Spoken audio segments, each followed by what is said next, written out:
ആസാദി എന്ന സിനിമ അതിഗംഭീര സിനിമയാണ്. കാരണം ഒന്നും പറയാനില്ല. ഇതിൻ്റെ ഡയറക്ടർ ജോർജ് എന്ന് പറഞ്ഞ അദ്ദേഹം വളരെ മനോഹരമായിട്ടുള്ളൊരു സിനിമയാണ് മലയാള സിനിമയ്ക്ക് സമ്മാനിച്ചിരിക്കുന്നത്. പിന്നെ ഇതിൻ്റെ റൈറ്റർ സാഗർ അടിപൊളി, അതിൻ്റെ കഥ അടിപൊളി സൂപ്പർ കഥയാണ്. പിന്നെ നമുക്കിത് പറയാവുന്നതെന്ന് പറഞ്ഞെങ്കിൽ സീനിയർ നടനായിട്ടുള്ള ടി രവി ചേട്ടൻ നന്നായിട്ട് അഭിനയിച്ചിട്ടുണ്ട്. നല്ല അതിശക്തമായ ഒരു കഥാപാത്രം. പിന്നെ ഇതിൽ സ്ത്രീ കഥാപാത്രത്തിനൊക്കെ മുൻതൂക്കം കൊടുത്തിട്ടുണ്ട്.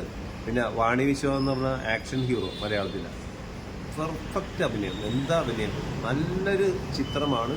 പിന്നെ ഇതിൽ സിദ്ദിഖ് ലാലേട്ടൻ നല്ല പെർഫെക്റ്റായിട്ട് അഭിനയിച്ചിട്ടുണ്ട്. ഓരോ കഥാപാത്രങ്ങളും സൈജു കുറുപ്പിൻ്റെ കഥാപാത്രമാവട്ടെ, ഓരോ കഥാപാത്രങ്ങളും ചെയ്തേക്കുന്ന എല്ലാവരും അതിമനോഹരമായിട്ട് തന്നെ ചെയ്തേക്കുന്ന ഒരു സിനിമയാണ് ആസാദി. എല്ലാവർക്കും ധൈര്യപൂർവ്വം കാണാം. ഇതൊരു വളരെ മനോഹരമായിട്ടുള്ളൊരു സസ്പെൻസ് ത്രില്ലർ സിനിമയാണ്. കാരണം ഇതിൻ്റെ ബാക്ക്ഗ്രൗണ്ട് മ്യൂസിക്കൊക്കെ അടിപൊളി. പിന്നെ ഓരോ ഫ്രെയിമും എടുത്തു പറയേണ്ടതാണ്. കാരണം ഒരു കോട്ടയം മെഡിക്കൽ കോളേജിൽ നടക്കുന്ന ഒരു സംഭവം, ഒരു ജയിൽ പുള്ളി, അത് നിങ്ങൾ സിനിമ കാണുക. കാരണം അതിൻ്റെ സസ്പെൻസ് ഒന്നും ഞാൻ പറയുന്നില്ല. കാരണം അത്രയ്ക്കും പെർഫെക്റ്റ് ആയിട്ട്